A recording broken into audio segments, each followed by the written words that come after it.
네, 안녕하십니까. 넘버원 의학 채널 비욘디 구독자 여러분들. 저는 상명대학교 화학에너지공학과의 강사 교수라고 합니다. 만나서 반갑습니다. 이번 주나 뭐 저번에는 이제 추석 연휴였는데요. 연휴 기간 또 푹 쉬셨는지 모르겠습니다. 저도 덕분에 좀 편히 가족들과 즐거운 시간 보냈습니다. 또 요새는 많이 헌절기라 여러 가지 좀 이게 일교차가 심한데요. 이럴 때일수록 더더욱 감기들 또 건강 주의하시기 바라겠습니다. 네, 그러면 이제 방송 시작하도록 하겠습니다. 오늘 다룰 주제는 바로 사과를 더 건강하게 먹는 법, 꼭 알아야 할 주의사항이라는 주제를 가지고 오늘 특강을 진행하려고 합니다. 일단 사과라고 하는 것은 뭐 대한민국 국민이 아니라 전 세계에 있는 모든 분들에게 이 사과를 싫어하는 분이 과연 있을까 싶은데요. 아마 모든 분들이 사과를 잘 즐겨 드시려 생각이 됩니다. 그런데 이제 또 최근에는 여러 가지 뭐 기후변화라든지 또 최근엔 폭염이다 보니까 여러 가지 수확량이 예전 같지 않아서 뭐 사과값이 뭐 폭등한다는 등 뭐 여러 가지 또 안 좋은 소식들도 있었는데요. 그래도 이유 어찌됐든 사과는 우리에게 정말 좀 필수적이고 또 즐겨 먹는 그 과일이라는 것은 부정할 수 없을 것 같습니다. 근데 이 사과에 대해서 오늘 좀 자세히 좀 다뤄보려고 하는데요. 먼저 사과의 효능에 대해서 다시 한번 점검해보는 시간을 갖도록 하겠습니다. 먼저 식이섬유가 많습니다. 식이섬유가 많아서 장의 어떤 배변 활동을 도와준다고 알려져 있죠.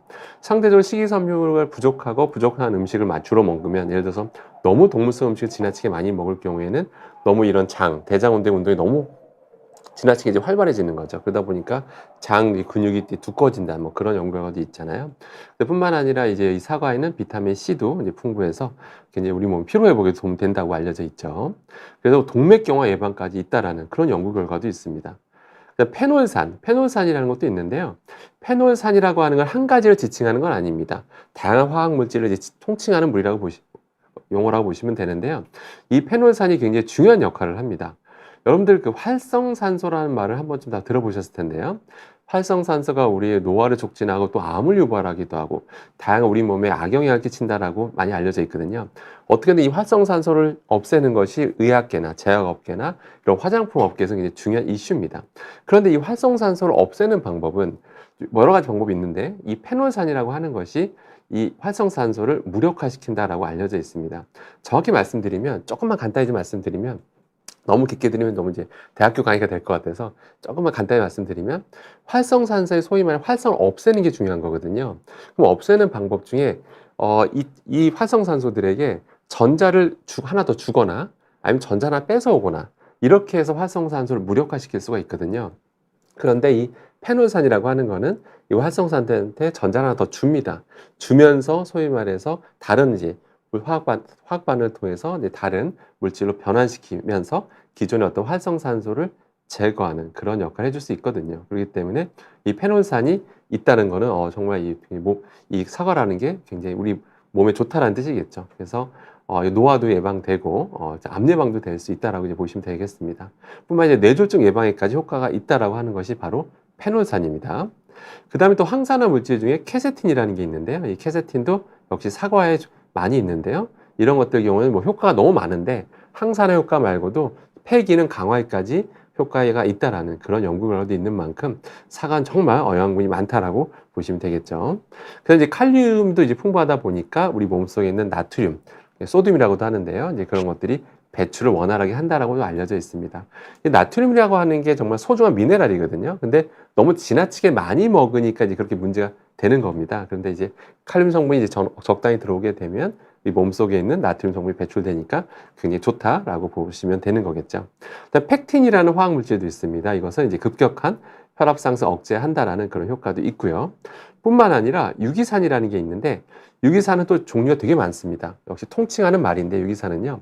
여러 유기산들이 있는데 이런 것들이 우리 몸에 들어왔을 때 피로 물질을 제거해서 우리 피로 회복을 도와준다라고 알려져 있습니다. 제가 지금 이렇게 나열한 거는요. 사과의 수많은 수백 개의 화학 물질 중에서 극히 일부만 제가 말씀드린 겁니다. 그 외에도 너무 좋은 물질이 너무 많아요. 그래서 사과가 몸에 좋다는 얘기는 그래서 나온 겁니다. 아주 과학적 근거가 풍부한 그런 사실이다라고 보시면 되겠습니다. 그런데 이제 우리가 좋은데 주의해야 될 게 이제 있다라는 겁니다. 오늘 그거에 대해서 좀 화학적으로 좀 말씀드리도록 하겠습니다. 바로 농약 얘기를 잠깐 해보려고 합니다. 먼저 농약 종류 참 많습니다. 많은데 오늘 우리가 눈여겨봐야 될 농약 종류는 이름은 바로 만코제부라고 불리는 농약입니다. 화학 구조는 이렇게 생겼는데요. 뭐 당연히 뭐 외우실 필요는 없습니다. 외우실 필요는 없고 그냥 대충 저렇게 생겼구나 정도만 생각하시면 되겠습니다. 자, 그럼 먼저 유럽으로 먼저 넘어가 보도록 하겠습니다. 유럽이 4년도 채 안 됐는데요. 2020년 12월입니다. 유럽 식물, 동물, 식품, 사료 상임위원회에서 어떤 충격적인 결론을 내리냐면요. 심도 있는, 몇 년 전부터 심도 있는 막 격렬한 논의 끝에 어떤 결론을 내리냐면 이 만코제브라고 하는 농약을 재등록 허가를 취소합니다. 그러니까 재등록이 안 된다는 얘기예요. 그동안은 썼지만 이제는 등록할 수 없다라는 겁니다. 한마디로 사용할 수 없다라고 결론을 집니다. 그래서 결론부터 말씀드리면 2021년 1월 4일 기준으로 더 이상 유럽에서는 이 만코제브라고 하는 농약이 활성 성분으로 승인을 받지 못하게 됩니다. 한마디 더 이상 쓸 수 없다라는 거겠죠. 물론 이렇게 딱 결론이 딱 나고 나면 바로 이제는 기존에 막 판매대에서 파는 것들을 회수한다든지 뭐 그런 거는 아닙니다. 그런 건 아니고요. 당연히 이런 것들에 대해서는 사실 갑작스러운 조치기도 하잖아요. 그래서 이런 경우에는 보통 이 재고에 대해서 사용할 수 있는 기회를 줍니다. 사용할 수 있는 기회를 주고요. 그래서 유예 기간을 줍니다.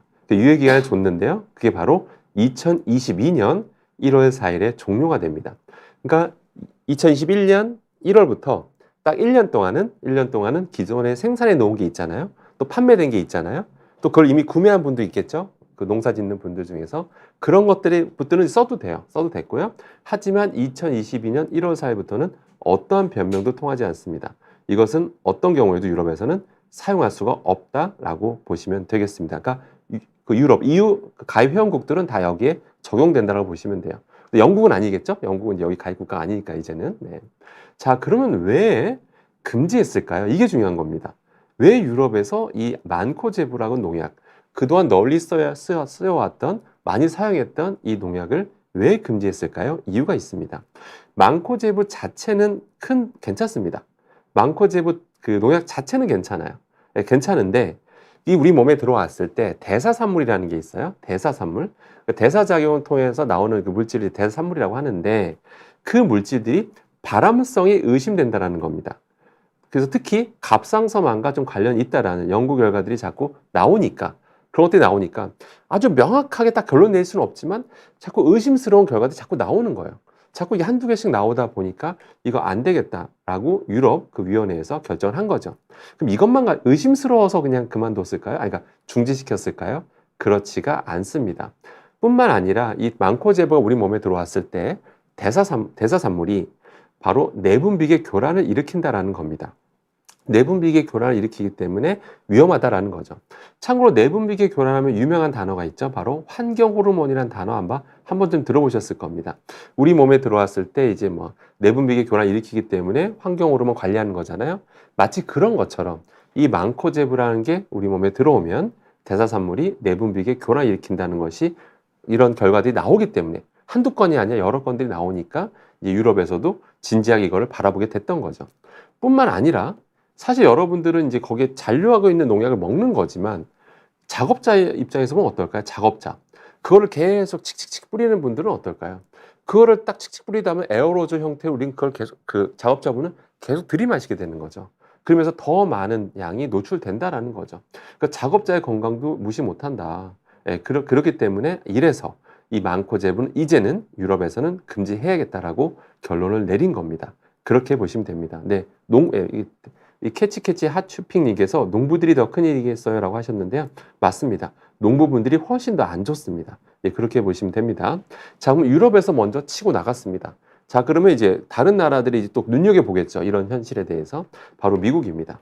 자, 이 미국도 이제 가만히 있지 않겠죠. 미국 자체적으로도 갖고 있는 자료들이 있을 거 아닙니까? 또 유럽 자료들도 참고를 했겠죠.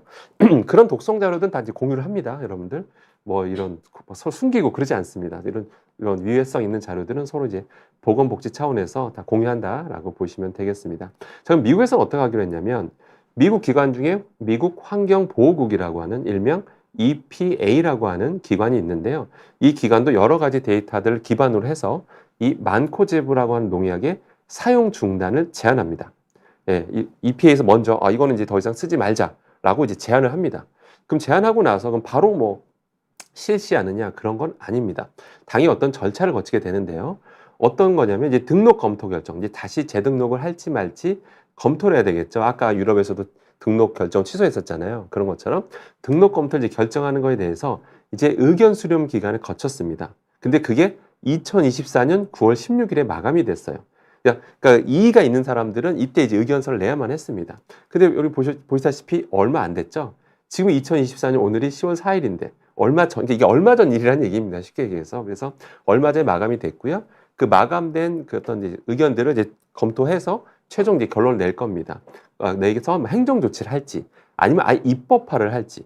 입법화하면 그 주는 무조건 따라야 되는 거잖아요. 그죠? 그래서 입법화할지 행정 조치를 할지는 아직 결론이 안 났는데요. 아마 특별한 이견이 없는 한, 특별한 이변이 없는 한, 이 정책, 이 하려고 했던 이 사용 중단에 대해서는 아마 실시가 될 것으로 보입니다. 그럼 만약에 실시가 되면 어떤 일이 벌어질까요? 실시가 되면 아마 내년 초부터 실시를 하게 되면, 근데 하게 되면 역시 재고 유예 기간이라는 걸 아마 가지게 될 겁니다. 갑작스럽게 금지하면 미국에서도 너무 혼란스럽거든요. 미국에서도 굉장히 널리 쓰는, 많이 사용하는 농약이 많고 제부입니다. 그렇기 때문에 아마 재고 유예 기간을 주겠죠? 1년에서 2년 줄 겁니다. 그러면 한 2026년이나 2027년에 미국에서도 금지될 가능성이 굉장히 높아졌다라고 보시면 되겠습니다. 그럼 만약에 2026년에 금지가 됐다라고 가정하면 그럼 우리나라는 어떻게 되는 걸까요? 우리나라는 그러면 막 이런 거지 우리나라 사람들 알지도 못하잖아요. 그죠? 제대로 언론에 지금 보도도 안 됐거든요. 그러니까 대부분 많이 모르시고요. 아무튼 그런 상황입니다. 그러니까 미국에서도 자 금지되면 제 생각인데 우리나라에서도 본격적으로 언론에 나오겠죠? 언론에 나오면 그때 이제 본격적으로 논의를 하지 않을까 싶습니다. 그 논의하고 제대로 시행하면 우리나라에서 빨라야 2028년, 2029년 그러지 않을까 싶어요. 그러면 5년 뒤에서나 사람들은 제대로 이제 많고 재부가 없는 농약이 많고 재부가 쓰이지 않은 이제 과일들을 먹게 되는 거다라고 보는 거겠죠. 그래서 앞서 말씀드린 대로 우리나라는 현재 사용 가능합니다. 사용하는 게 전혀 불법이 아닙니다. 물론 사용량에 대해서는 당연히 규제를 하고 있는데 아무튼 사용 가능한 그런 농약이다라고 보시면 되고요. 이것에 대해서 현재 논의하고 있느냐? 라고 궁금하실 수가 있는데요. 전혀 논의하고 있지 않습니다. 제가 알기로는 전혀 논의하고 있지 않습니다. 이거에 사는 금지 여부를 유럽이나 지금 미국은 논의하고 있는 거잖아요. 그죠? 근데 우리나라 논의조차 안 하고 있다라는 게 슬픈 현실입니다. 그렇게 보시면 되고요. 그럼 우리나라 그러면 어디 많이 쓰이냐? 당연히 많이 쓰이는데 특히 많이 쓰이는 것들 좀 말씀드릴게요. 우리 비욘디 구독자님들에게 공개합니다. 바로 우리나라에서는 감귤, 인삼, 사과에 널리 쓰인다라는 걸 꼭 명심하시길 바라겠습니다. 참고로 인삼을 먼저 말씀드리면 인삼을 사실은 매일 드시는 분이 있습니까, 여러분들? 아마 제 개인적인 생각인데 인삼을 매일 드시는 분은 안 계실 것으로 좀 보입니다. 없을 것 같은데 제 생각에는 인삼 매일 가끔씩 먹는 정말 어떻게 보면 가끔씩 먹는 건강 기능식품이죠. 또 누가 선물 준다든지 또 자녀분들이 부모님한테 가끔 드리는 선물이잖아요. 그래서 아무튼 저는 그렇게 생각합니다. 인삼에 대해서는. 근데 문제는 감귤과 사과죠. 사과인데 감귤 같은 경우에는 이제 당연히 우리가 이제 손으로 까서 먹잖아요. 껍질째 먹지는 않잖아요. 그죠? 감귤 같은 경우는. 근데 문제는 이게 여러분들 그 겉에 많이 묻어 있게 되면 이 농약이 여러분들이 그 손에도 묻어 나오는 겁니다.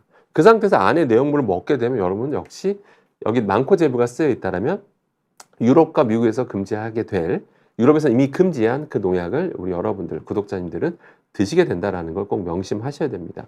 그 다음에 사과입니다. 사과는 사실 감귤보다 저는 사과를 훨씬 더 많이 드실 것으로 생각이 되는데요. 당연한 거죠. 사과를 훨씬 더 많이 드시죠. 근데 이 사과에도 많고 재부를 쓰는 게 불법이 아니라는 사실을 여러분들은 꼭 기억하시길 바라겠습니다. 자, 그럼 어떻게 해야 되느냐? 지금 제 영상 보면 이제는 감귤도 먹으면 안 되는 거고, 사과도 먹으면 안 되는 거고, 인삼도 먹으면 안 되는 거고, 이렇게 생각하실 수가 있는데요. 그렇지 않습니다. 그러면 안 되죠.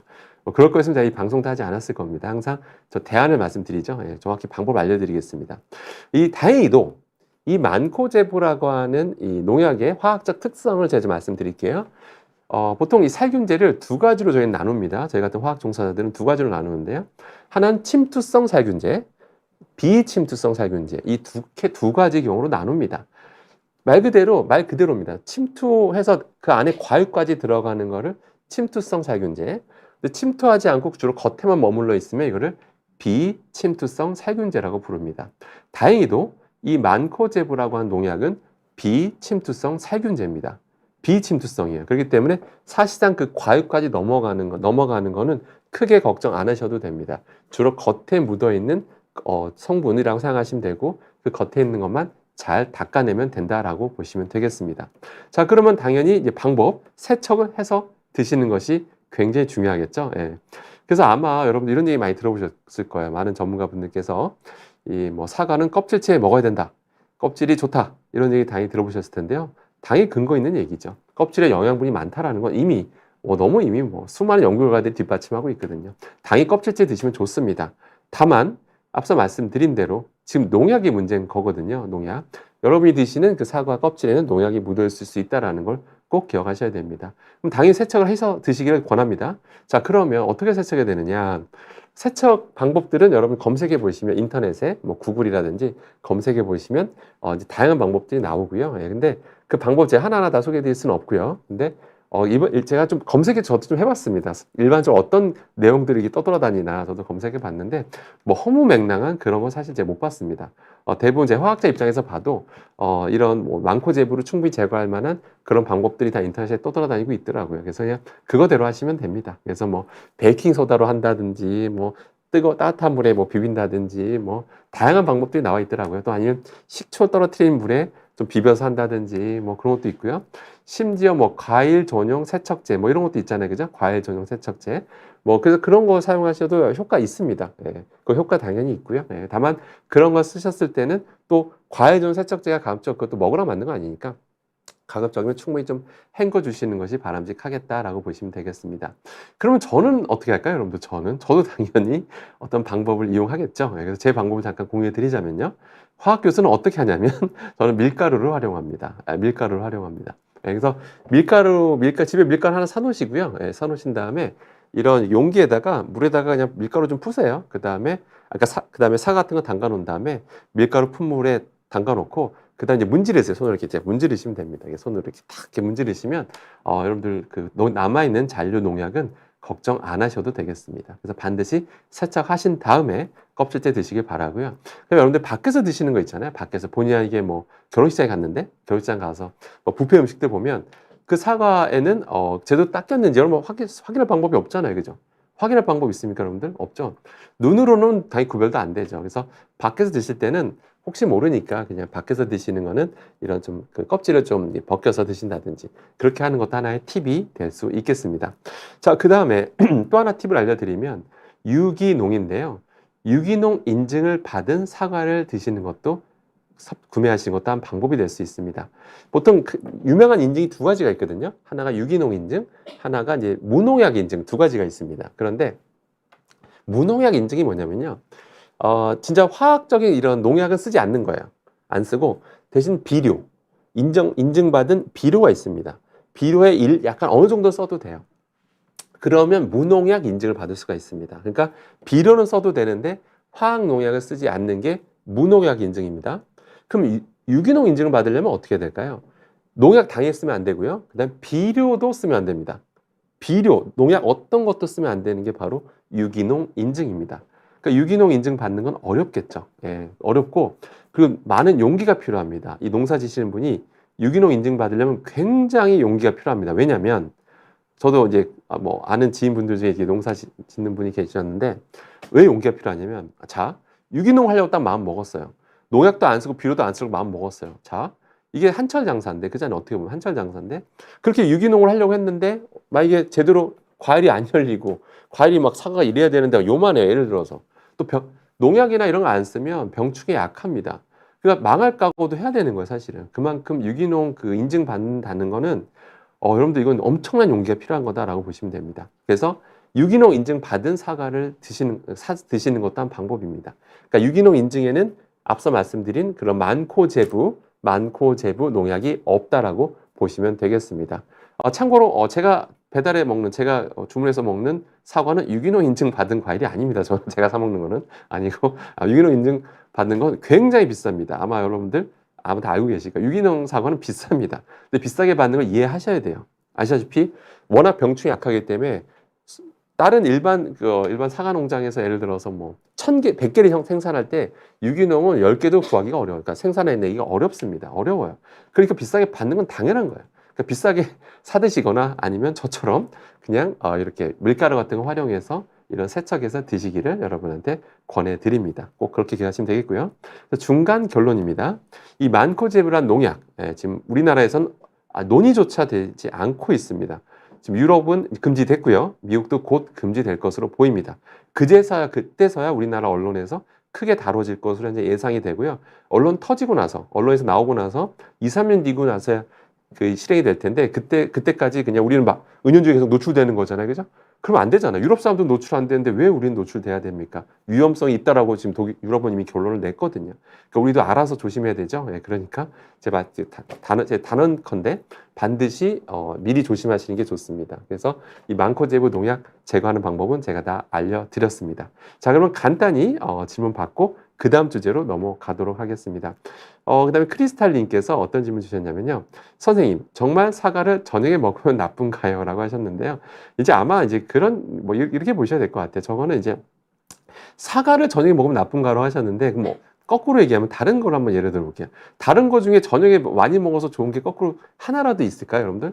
예, 뭐 이런 의학적으로나 뭐 식품영양 쪽에서나 예, 저녁에 뭐 많이 먹었을 때 좋다라고 말하는 건 사실 하나도 없습니다. 예, 그러니까 거꾸로 저런 말이 나오는 거는 그만큼 사과에 좋은 성분이 너무 많으니까, 사과에 너무 좋은 성분이 많으니까 아침이나 점심에 먹어서 다 먹고 다 소화도 시키고, 소화시킨다는 건 이게 분해도 다 시켜서 좋은 영양분들이 우리 몸으로 넘어온다, 혈액으로 넘어온다는 얘기거든요. 예, 중요한 성분이 흡수되는 거잖아요. 근데 밤에 먹게 되면 소화를 충분히 못 시키고 먹을 경우에는 위험하다는 얘기인데, 사과만의 문제는 아니라는 겁니다. 다른 것도 어떤 것도 밤에 많이 먹었을 때, 저녁에 많이 먹었을 때 좋은 건 없다라는 거. 거꾸로 얘기하면 소량 먹었는데 그걸 위험하다고 보는 사람도 없다라는 것도 여러분께서도 참고하시길 바라겠습니다. 그 다음에 캐치 핫추핑님께서 보리차나 옥수수염차, 티백도 조심해야 하나요? 미세 플라스틱에 요즘 관심이 많은데 몸에 나쁠까 걱정이 됩니다. 사실은 이 주제에 대해서는 제가 그 의학 채널 비욘드에서 다른 영상에서 언급한 바가 있는데요. 그거 한번 검색해서 다시 영상 보시기 좀 추천드리고요.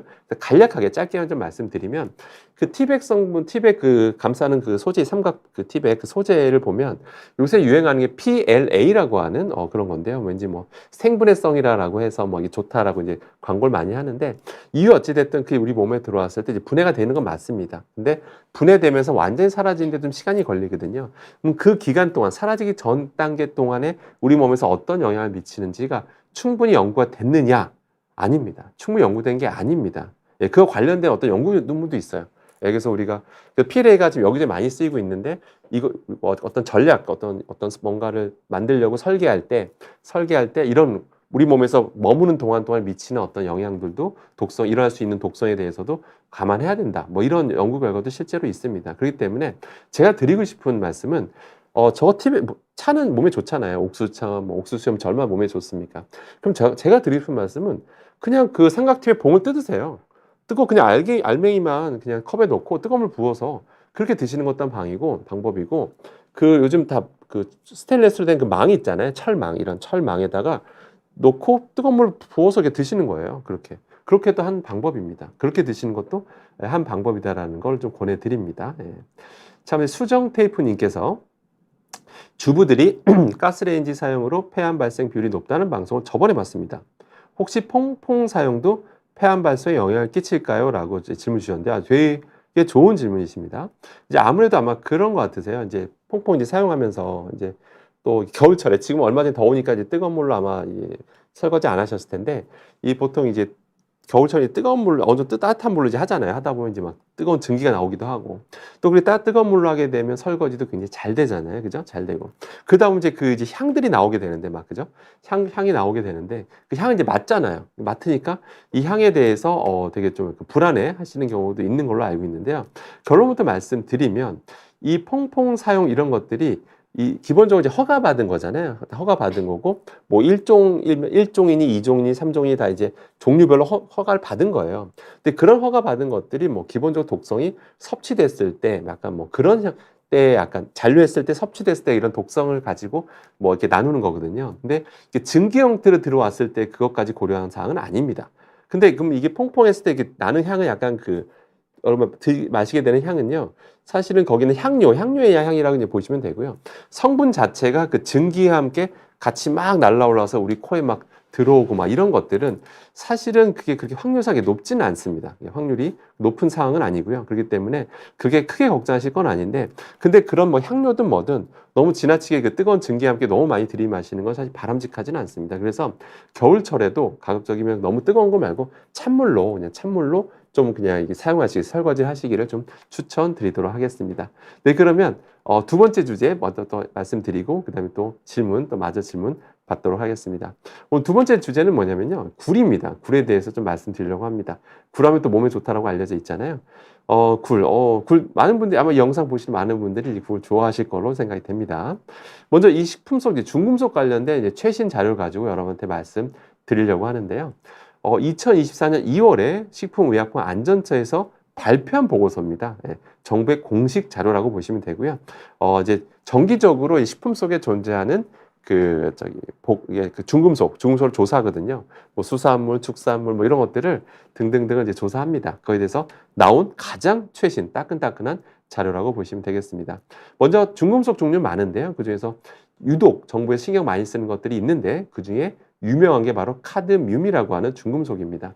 이 독성이 명확하거든요. 신장 기능을 저하시키고요. 서서히 막 신장 기능도 약해지신 분들 있잖아요. 근데 카드뮴이 많이 노출될수록 그 기능이 더 빨리 악화가 되는 거죠. 골다공증에도 영향이 있다고 알려져 있고요. 면역 체계 기능을 약화시킨다라는 그런 연구 결과도 있습니다. 그리고 또 대표적인 발암물질입니다. 예, 발암물질이에요. 그러다 보니까 우리나라뿐만 아니라 전 세계 모든 나라들, 특히 선진국들은요, 이런 중금속들을 굉장히 신경 씁니다. 식품 속에 이 중금속들이 어떻게든 최소화되게끔 또는 이 국민들에게 노출이 최소화되게끔 굉장히 관리하는 그런 물질이다라고 보시면 되는데요. 자, 그런데 이런 것들이 사실 우리 몸에 들어왔을 때 잘 빠진다면, 배출이 잘 된다면 아무도 신경을 안 쓸 겁니다. 예, 뭐 먹어봤자 금방 빠진다면 뭐 아무도 걱정 안 하겠죠. 근데 이런 중금속들이 우리 몸에 들어오면 잘 배출이 안 된다는 게 문제입니다. 그렇기 때문에 전 세계로 신경 쓰는 거고요. 여러분도 노출을 피할 수는 없지만 노출을 최소화할 수는 있습니다. 그러니까 최소화하는 것이 중요하다라고 보시면 되는데요. 먼저 특이사항은 뭐냐면요, 좀 슬픈 현실인데요. 식품별입니다. 식품별 평균 오염도입니다. 그러니까 모든 식품, 뭐 수산물이든 뭐 농산물이든 뭐 축산물이든 뭐 가공식품이든 모든 식품의 평균 오염도인데요. 2016년에 조사했을 때가요. 16년 조사했을 때 0.04 ppm입니다. 미리그램 퍼 킬로그램 ppm이에요. 근데 2023년에 조사했을 때는 불과 7년 만에 0.043 ppm, 무려 7.5%가 증가하는 충격적인 결과가 나오게 됩니다. 여러분 7.5%면 엄청난 숫자입니다. 7년 만에 7.5%입니다. 이거 뭐 단순 계산해도 이건 진짜 생각만 해도 끔찍합니다. 진짜 생각만 해도.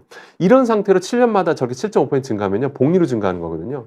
그럼 엄청난, 지금도 높다라고 말을 하는데, 더 엄청나게 높은 수치로 이제 오염될 거라 생각을 하면 큰일이라고 볼 수밖에 없죠. 그래서 우리 지금 이건 특별히 이건 전 세계적으로 신경을 써야 되는 그런 심각한 사항이라고 보시면 되고요. 더 충격적인 건 검출률입니다. 2016년에 68.9%가 검출이 됐어요. 그러니까 100개의 음식을 조사하면 뭐 69개 정도가 이제 중금속 검출이 됐는데 2023년에 조사했을 때는 무려 약 77%, 100개를 조사한 무려 77개에서 이런 중금속들이 검출이 됐다라는 충격적인 결과가 나옵니다. 그러니까 이게 증가 추세라는 게 슬픈 거죠. 이게 멈춰 있다라고 하면 그나마 우리가 좀 이렇게 대응이 될 텐데 이게 증가 추세라고 하는 게 너무 심각한 상황이다라는 거를 우리 구독자님들은 꼭 이걸 인식하고 계시길 바라겠습니다. 카드는 오염 순서인데요. 뭐 예상하셨겠습니다만은 수산물이 제일 높고요. 그다음 농산물, 그다음 가공식품, 그다음 축산물입니다. 수산물이 가장 많이 오염돼 있다라고 보시면 됩니다. 이렇게 보면 제가 무슨 수산물에 되게 뭐 이렇게 원한이 많이 있는 것 같은데 그렇지 않습니다. 또 수산물 이 종사자분들, 이 뭐 어민분들, 그다음에 관련된 종사자분들 많거든요. 그분들은 아무런 잘못이 없습니다. 예, 그분들은 정말 아무런 잘못이 없습니다. 그분들이 바다를 오염시킨 게 아니잖아요. 예, 바다를 오염시킨 거는 뭐 공장이라고 보통 보시는데 공장에서 1차적인 원인인 것 같지만 공장에서 물건을 왜 생산합니까, 여러분들? 공장에서 물건을 생산한 이유는 우리가 그 물건을 사기 때문입니다. 사실 우리도 저뿐만 아니라 모든 사람들 다들 어느 정도 다 연관이 돼 있어요, 사실은. 네. 누구만의 책임은 아닙니다. 아무튼 공장에서 공장 폐수가 여러분들 배출이 되면 강과 바다로 흘러가요. 중간중간에 여러분 공장 폐수는 버리는 게 불법이 아닙니다. 농도만 지켜서 배출한 불법이 아니에요. 그럼 지금 이 순간에도 전 세계에서는 지금도 공장 폐수에서 계속해서 저런 중금속 성분들이 공장 폐수를 통해서 흘러 들어가고 있습니다. 그럼 강과 바다로 들어가게 되면 어떤 일이 벌어지냐면 물이라는 게 증발하잖아요. 물은 증발해도 중금속은 증발이 안 합니다. 예, 중금속은 증발하지 않습니다. 중금속은 계속 누적이 되는 거예요. 그렇기 때문에 계속 바다가 오염돼 가는 겁니다. 그러니까 거기서 사는 수산물이 오염이 안 되는 게 이상한 거죠. 수산물이 계속 오염돼 가는 건 이상한 현상이 아니다라고 보시면 됩니다. 바로 바다가 오염되면서 나타나는 현상인 겁니다. 자, 그럼 이런 수산물이 제일 높다라고 말씀드렸는데, 그럼 수산물 중에서 어떤 게 1등 했을까요? 1등한 걸 좀 눈여겨봐야겠죠. 1등한 건 뭐냐면 아까 말씀드린 바로 굴이었습니다. 굴이 1등 했습니다. 굴이 1등. 가장 중금속 카드뮴이 제일 많이 검출된 게 굴이었다라는 걸 우리 구독자님들은 꼭 기억하시기 바라겠습니다. 이런 게 언론 보도에서 크게는 안 나오죠. 왜 안 나오는지 눈치채셨겠습니다만은 또 이게 만약 언론 보도에 크게 나게 되면 사람들 뭐 굴 관련된 양식하시는 분들 엄청난 뭐 경제적 피해를 입으실 가능성이 굉장히 높죠.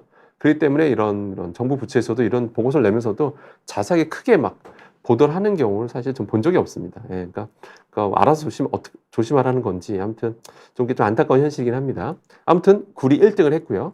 오염도가 특이적으로 높은 식품이라고 아예 콕 집어서 얘기합니다. 정부에서 오염도가 특이하게 높았다라고 말을 했습니다. 근데 얼마나 높았냐면 비교를 해드리겠습니다. 돼지고기가 0.001 ppm이었어요.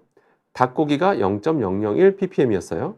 근데 굴은 0.479 ppm, 평균이 0.479, 축산물의 479배, 약 500배에 가까운 엄청나게 매우 높은 카드뮴에 오염돼 있다는 게 밝혀져서 너무 큰 충격을 주었습니다. 예, 이게 현실입니다. 근데 대부분 분들이 또 이거 잘 모르세요. 예, 굴이 이렇게 많이 오염돼 있었다는 현실을. 자, 그럼 궁금한 게 1등도 있지만 우리 2등도 무시하면 안 되잖아요. 2등은 누가 있을까요, 여러분들? 우리 구독자님들. 2등은 누가 있냐면 굴이 1등이었고 2등이 바로 꼬막이었습니다. 꼬막이 2등 했습니다. 0.4 ppm이 나왔는데요. 400배입니다. 아까 말한 그 돼지고기, 닭고기에 무려 약 400배에 해당하는 정도로 높은 수치의 카드뮴을 오염돼 있다는 게 이번 정부 조사 결과 밝혀졌습니다. 그럼 약간 의아하시죠? 아니, 굴하고 꼬막은 왜 유독 이렇게 높게 많이 오염돼 있을까? 많이 의아하실 거로 생각이 되는데요. 이유가 있습니다. 당연히 이유가 있겠죠. 여러분, 굴과 꼬막이라고 하는 건 저기 태평양 한가운데 가서 채취하는 게 아니죠. 당연히 그렇지 않습니다. 굴과 꼬막을 저기 태평양 한가운데 가가지고 캐서 배 타고 한참을 해서 우리집이래. 저희 우리나라로 도착하는 게 아닙니다. 그런 게 아닙니다. 아니고요. 당연히 육지 근처에서 양식을 하게 돼 있죠. 뭐 당연한 겁니다. 그러다 보니까 육지 근처에서 하다 보니까 육지에는 뭐가 있다라고 했죠? 아까 말씀드린 대로 공장이라는 게 또 생활하수, 그런 폐수들이 계속 흘러 들어가잖아요. 흘러 나가게 되는데, 그러니까 상대적으로 육지에서 가까이에서 양식하는 이런 굴과 꼬막에서 이런 오염도가 높게 나오는 것은 이상할 게 없습니다. 어떻게 보면 매우 지극히 당연한 결과라고 보시면 되겠습니다. 아무튼 이게 현실입니다. 근데 아무튼 이렇게 굴과 꼬막이 높게 나왔는데 그냥 식약처에서 그냥 간단히 보고서만 내고 정부인한테 좀 적극적으로 알리거나 이런 걸 안 하는 거에 대해서는 매우 안타깝게 저는 생각을 합니다. 그러니까 우리 비욘디 구독자님들만이라도 이런 사실 좀 알고 계시고요. 그러면 또 참 근데 그렇다고 해서 이 영상을 보시면서 이제는 굴 먹으면 안 되겠구나. 꼬막 비빔밥 맛있지 않습니까? 꼬막 이제 먹으면 안 되는구나. 이렇게 생각하시지 마시고요. 예, 또 포기하기엔 너무 아깝습니다. 뭐가 아깝냐면요. 굴의 영양분을 한번 살펴보도록 하겠습니다. 뭐 꼬막도 마찬가지고요. 오메가3, 몸에 좋다라는 오메가3 지방산이 또 풍부하다라고 알려져 있고요. 그냥 고단백입니다. 예, 고단백 요새 유행이잖아요. 고단백. 칼로리도 매우 낮습니다. 그 다음에 비타민도 풍부하고요. 미네랄도 풍부한데요. 비타민 중에서도 비타민 D가 또 유독 좀 풍부하다고 알려져 있고, 또 미네랄 중에서도 뭐 아연, 철분, 뭐 구리, 셀레늄 같이 우리 몸에 너무 좋은 항산 효과까지 하는 그런 미네랄 성분들도 풍부하다라고 알려져 있거든요. 그러니까 이런 것들을 우리가 포기할 수가 없잖아요. 그죠? 포기할 수가 없어요. 게다가 굴에는 타우린도 많습니다. 타우린. 꼭 바카스를 통해야지만 먹을 수 있는 게 아닙니다, 여러분들. 예, 타우린은 여러분들 항산화 성분이라고 알려져 있죠. 실제 항산 효과가 있다라고 알려져 있고요. 예, 이것도 굴에 풍부합니다. 그러니까 뭐 굴 많이 먹으면 뭐 엄청나게 몸에 좋다, 뭐 남자한테 특히 좋다, 뭐 이런 얘기 많이 들어보셨을 거예요. 심지어 뭐 그런 기록도 있다라고 알려져 있습니다. 옛날 로마 시대 때 막 이것저것 막 건축물 세울 때 많은 그 노예들이 노동자들이 많이 참여했잖아요. 이거 막 들고 막 이래야 되는 상황이었는데, 근데 그 노예들이 너무 기운이 빠지니까 이 굴을 먹였다라는 그런 기록도 있다라고 합니다. 그래도 먹었더니 좀 기운을 내서 그걸로 막 이제 건축하는데 이것저것 막 벽돌도 실어 나르고 그렇게 했다라고 할 정도로 옛날 과거로부터 이 굴은 영양분이 풍부한 그런 식품으로 알려져 있죠. 그러니까요. 그러니까 이 굴을 과연 이런 중금속 농도가 높은 건 심각한 현실이지만 과연 이걸 포기해야 되느냐 한번 우리가 생각해 볼 필요가 있겠죠. 그래서 제가 방법을 한번 알려드리도록 하겠습니다. 방법은 뭐냐면요. 굴을 먹는 방법은 크게 둘 중 하나입니다. 그렇지 않습니까? 둘 중 하나겠죠. 바로 오른쪽처럼 굴 자체를 씻어가지고 저렇게 양념을 딱 묻힌 다음에 생으로 먹는 방법이 대표적인 방법이라고 할 수가 있고요. 왼쪽 방법은 보시는 것처럼 열을 가하는 거죠. 열을 가해서 이제 소위 말해서 삶는 거죠. 삶아서 이제 먹는 방법이 있습니다. 자, 그러면 어느 방법을 선택하는 게 더 바람직한 방법일까요, 여러분들? 당연히 왼쪽 방법을 쓰시는 게 좋습니다. 왼쪽 방법을 쓰시는 게 좋습니다. 그러니까 삶는 거예요. 굴을 삶는 겁니다. 충분히 삶아주시는 거예요. 삶아주시는 겁니다. 삶게 되면요. 삶게 되면 어떤 일이 벌어지냐면 충분히 삶게 되면 카드뮴이라는 중금속만 땡뿅 하고 빠져나오는 게 아니라 그런 건 아닙니다. 그렇게 화학 반응이 단순하지가 않습니다. 그 이제 굴을 이루고 있는 수많은 성분들이 있게 되는데 그런 성분들이 일부 빠져나올 때 같이 그 카드뮴 성분을 감싸서 그러니까 카드뮴 성분이 들어있는 그 부분에서 같이 해당 화학 물질이 같이 그걸 잡고 카드뮴 잡고 빠져나올 수 있게 되는 겁니다. 그렇기 때문에 저렇게 삶는 방법을 사용하시게 되면 앞서 말씀드린 아주 몸에 좋은 성분들을 우리가 먹을 수가 있게 되는 거겠죠. 예. 그다음에 예를 들어서 굴국밥을 드신다라고 예를 들어볼게요. 굴국밥 드실 때도 이게 푹푹 삶아진 거잖아요. 그러니까 그래도 가급적이면 굴국밥을 드시더라도 그냥 굴만 좀 건져서 이게 좀 이렇게 드시길 바라고 가급적 국물은 드시지 않기를 좀 권해드리겠습니다. 그러니까 국물까지 다 드시면 국물 많이 같이 먹으면 안 좋다는 거는 뭐 많은 전문가분들이 많이 얘기하셨잖아요. 근데 오늘 저는 중금속 측면에서 말씀드리는 겁니다. 중금속 측면에서 말씀드려도 이런 삶아 드시는 방법이 가장 좋은 방법이다라는 것도 한 가지 하나의 좋은 팁이라고 생각하시면 되겠습니다. 그리고 그다음에 이제 우리가 김치 담글 때도 굴을 사용하시는 경우가 있잖아요. 그럼 당연히 생굴을 활용하시는 경우들이 있는데 지금 아까 말씀드렸다시피 이런 지금 이 카드뮴 오염도가 지금 심각한 현실이잖아요. 이게 여러분들 하루 이틀에 해결될 수 있는 상황이 아닙니다. 이게 정부가 나서가지고 뭐 이제 어떤 조치를 취하면 갑자기 이 바닷속에 있는 중금속 카드뮴이나 납 같은 그런 뭐 농도들이 하루아침에 뭐 줄어들고 뭐 그런 거 아닙니다. 예. 시간 지나면 오히려 늘어난다. 아까 말씀드렸죠. 누적된다고 말씀드렸어요. 그렇기 때문에 이게 시간이 지나면 농도가 더 높아질 가능성이 있습니다. 아까 뭐 축산물 대비 479배라고 했는데 이거 나중에 뭐 7년 뒤 조사하면 뭐 570배, 700배 이렇게 나와도 이상할 거 없습니다. 전혀 이상할 거 없습니다. 그렇기 때문에 또 시간이 지나면서 여러분들 막 우리의 소비량은 늘잖아요. 여러분들 소비는 늘어요. 우리 계속 소비 늘고 있습니다. 소비 늘다 보면 그만큼 제품 생산량은 늘게 돼 있어요. 여러분 늘게 돼 있어요. 그렇게 되면서 점점 바다는 또 오염돼 간다는 거를 여러분들이 꼭 기억하시기 바라겠습니다. 그래서 여러분들이 그 김치 담글 때 굴을 사용하시더라도 좀 뭐 적당량을 쓰신다든지 좀 소량 쓰신다든지 뭐 그런 것도 한 방법이고요. 뭐 번거로우시긴 하겠습니다만 아까 말씀드린 대로 저렇게 삶은 다음에 어떤 그 김치 담글 때 활용하신다든지 뭐 삶으면 맛이 없다 뭐 이렇게 말씀하시는 분도 있고 뭐 삶으면 굴이 아니다 뭐 그 씹었을 때 특유의 그 뭉클함 있잖아요. 뭐 그런 식감 때문에 먹는 건데 그 뭉클함의 식감이 사라지기 때문에 그럴 건 못하러 먹냐 이렇게 말씀하시는 분도 계신데 그런데 저렇게 이렇게 삶아 드시는 게 좋은 방법이고요. 어떤 분이 또 이렇게 말씀하세요. 삶으면 영양분도 좀 빠지지 않느냐 이렇게 말씀하시는데 그건 맞습니다. 삶으면 영양분도 좀 빠져나가는 건 그건 어쩔 수가 없어요. 당연한 겁니다. 예, 저희 화학적으로 봐도 영양 성분들도 같이 좀 빠져나간 건 맞는데 그래도 카드뮴도 뺄 수가 있고 그래도 어느 정도 영양분들이 남아있는 너무 좋은 게 많기 때문에 그렇게 드시는 훌륭한 좋은 팁이라는 거를 여러분들이 꼭 기억해 주시기 바라겠습니다. 그다음 니니님께서 굴전도 포기해야겠군요 라고 하셨는데 아니 포기하시지 마시고 예, 그러니까 절대 안 먹기 이런 거보다 저는 그렇게 생각하지 않겠습니다. 그냥 그렇기보다는 지금 현실이 이러기 때문에 그러니까 좀 삶은 그 굴을 주로 드셔라 이렇게 드시면 좋겠다라고 이제 말씀드리는 거다라고 보시면 되겠습니다. 또 안모나이트님께서 국물은 안 먹기 기억하겠습니다. 국물 같은 거 좀 안 드시는 습관 들이시는 게 좋을 것 같습니다. 그다음에 그다음에 어떤 분께서 그러니까 저 굴 대신에 아연 영양제 드시겠다라고 했는데 근데 꼭 아연이라고 하는 게 아연 영양제 아니더라도 다른 식품에도 채소나 이런 채식류에도 많기 때문에 그걸 통해서 드셔도 됩니다. 예, 꼭 굳이 영양제로 무조건 드셔야 된다. 예, 그런 건 아닙니다. 예, 무조건 먹어야 된다. 그런 거면 식약처나 정부에서도 건강보험 적용해서 영양제를 의무적으로 먹일 거 아닙니까? 근데 그러지 않죠. 그런 나라는 전 세계 아무 데도 없습니다. 예, 그런 거 아니고요. 영양제라고 하는 건 여러분 영양제가 아니라 영양 보충제입니다. 미국에서도 외국에서도 다 영양 보충제라는 거 꼭 기억하시고요. 본인의 식습관이 문제가 있을 때 말 그대로 보충하는 그런 개념으로 다 이렇게 생각을 합니다. 미국에서도. 예, 그리고 막 영양 보충제입니다. 예. 자, 그래서 제가 오늘 드리고 싶은 말씀은 다 끝났고요. 자, 이제 10분간은 우리 구독자님들의 질문 받고 그래서 답변 드리면서 마무리 짓도록 하겠습니다. 먼저 김만두님께서 어떤 질문 주셨냐면요.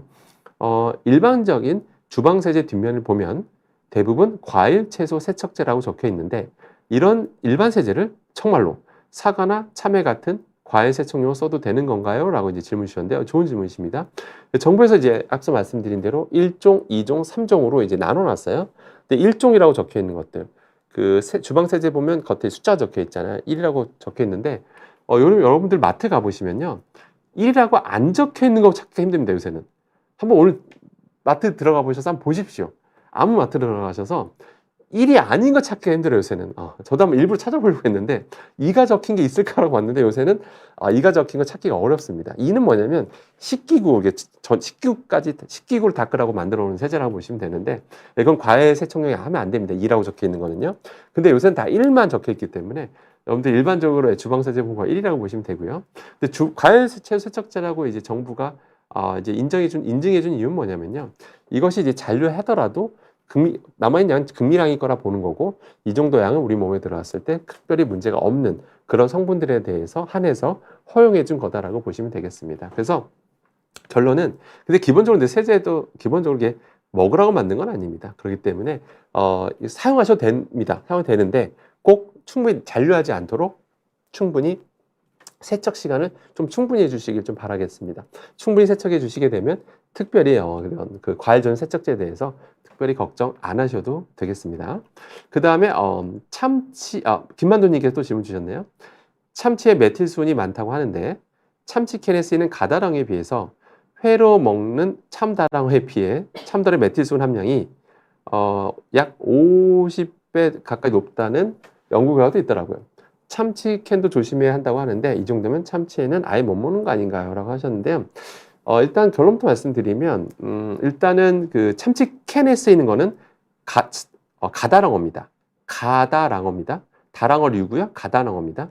제가 앞선 비욘디 전주 2주 전에 했던 특강 내용이 뭐였냐면 메틸수은에 덜 노출되는 그 방법에 대해서 말씀드리는 영상이었는데요. 그 메틸수은에 우리가 주로 많이 노출되는 원인 1위가 바로 가다랑어인데요. 가다랑어가 쓰이는 건 바로 참치캔이었습니다. 참치캔. 그러니까 여러분들이 참치캔을 즐겨 드시면 그래서 참치캔을 즐겨 드시면 상대적으로 그렇지 않은 분에 비해서 메틸수은에 좀 더 많이 노출된다라고 보셨고요.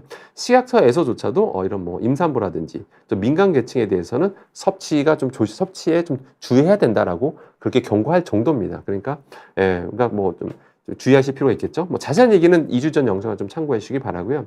근데 질문 주신 거는 이제 그 참다랑어 이제 말씀 주신 것 같는데 아무래도 정부 이번 그 조사에서 참다랑어 회에 쓰이는 거는 별도로 조사 결과가 없습니다. 없기 때문에 제가 뭐 지금 말씀드리기 좀 조심스러운 부분이 있고요. 근데 아무래도 조사에서 빠졌던 게 이런 게 사실 우리가 뭐 매일 먹는 건 아니잖아요. 사실은 그 정부 조사에서도 기여율 1위, 그러니까 우리가 메틸수은에 기여하는 1위가 참치캔, 그러니까 가다랑어라고 했거든요. 가다랑어는 즉 이 참치캔입니다. 그거였기 때문에 정부에서 빠졌던 거고요. 근데 이 먹는 그 횟수 자체가 정말 이 회라고 하는 거를 말씀하신 이 회라고 하는 게 정말 뭐 일주일에 한 번 드시는 분, 한 달에 많이 한 달에 한 번일 것 같거든요. 그래서 이제 정부에서 빠진 것 같고요. 근데 뭐든지 이 노출량과 횟수에 관련된 건데 아무래도 참치캔에 비해서는 횟수가 워낙 적을 것이기 때문에 뭐 그 자체 현재로서는 지금 이거를 뭐 정말 뭐 금지시켜야 된다. 그럴 만한 아직까지 근거는 조금 좀 부족하다고 생각이 됩니다. 왜냐하면 그 노출 빈도도 되게 중요하거든요. 그래서 정부가 항상 조사할 때는 오염도도 보지만 노출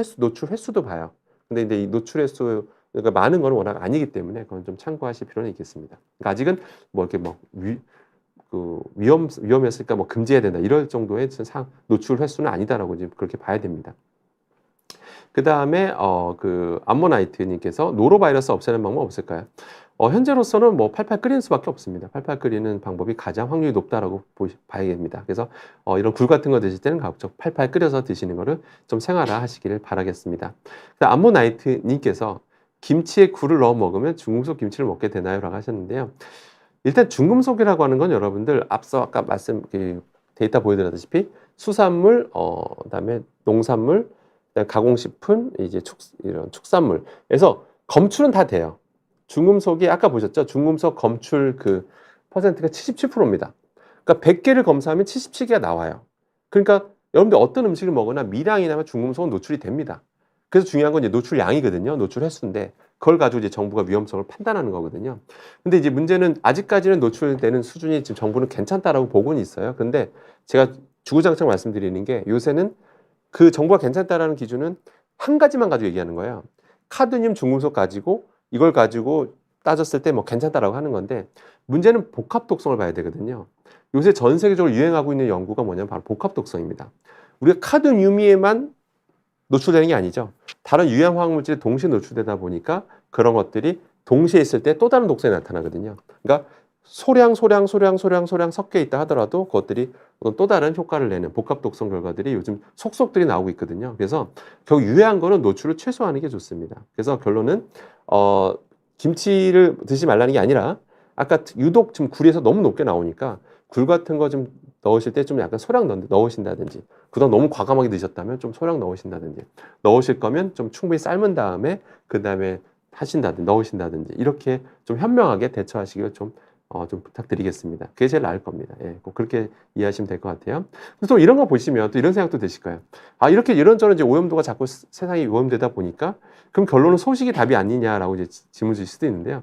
저도 이렇게 연구 자료를 보면 볼수록 왜 소식하신 분들이 오래 사시는지 알겠더라고요. 소식하시게 되면 당연히 이런 유해 물질 들어오는 가능성, 노출되는 양이 당연히 획기적으로 줄어들게 돼 있습니다. 그래서 소식하시면 이런 유해 물질 걱정 안 하셔도 된다라는 거 꼭 명심하시기 바라겠습니다. 다음에 소마 베지크님께서 야채 과일을 식초에 담궜다 씻는 것도 효과가 있어요라고 질문 주셨는데요. 효과 있습니다. 효과 있습니다. 뭐 이거 약간 이런 효과에 대해서 뭔가 그 폄하하는 뭐 그런 경우도 있는데요. 근데 그렇지 않고요. 실제로 야채 과일 같은 거, 그러니까 물에다가 식초 같은 거 좀 떨어뜨려 놓으신 다음에 그 다음에 야채 과일을 이제 넣으신 다음에 단순히 담가 놓지 마시고요. 또 그러니까 비벼 주시는 게 좋습니다. 왜냐하면 그 표면에 묻어 있는 그런 비침투성 농약들이 이왕이면 비벼 주셨을 때 좀 더 효과적입니다. 그냥 담가 놓는 거는 그냥 화학적인 반응에만 의존하는 건데 화학적으로 떨어내는 것만 이제 노리는 건데 비벼 주게 되면 물리적인 효과까지 볼 수가 있거든요. 그래서 훨씬 더 그런 잔류 농약, 앞서 언급드린 망코제브 같은 그런 농약들 제거하는 데 효과가 있기 때문에 우리는 정부가 조치를 취하게 될 5, 6년 뒤보다 미리 선제적으로 조치를 우리 구독자님들만이라도 선제적으로 조치를 취하시기를 바라겠습니다. 그 다음에 마지막 질문 받도록 하겠습니다. 우리 암모나이트님께서 김과 굴 중 카드뮴에 도움된 건 뭘까요? 이번 조사에서는 굴이 1등 했습니다. 예전에 김이 엄청 높게 나왔었는데 이번 조사에서는 굴이 카드뮴에 제일 많이 오염되어 있었고 1등이었고요. 2등이 꼬막이었습니다. 김은 상대적으로 이번 조사에서는 좀 낮게 나왔다라고 보시면 되겠습니다. 아무튼 지금 자꾸 이렇게 수산물이 자꾸 오염돼 가는 게 저도 지금 너무 마음 아프게 생각하고요. 이거는 정말 좀 대책이 필요합니다. 좀 민감한 문제여서 그냥 짧게 말씀드릴 건데요.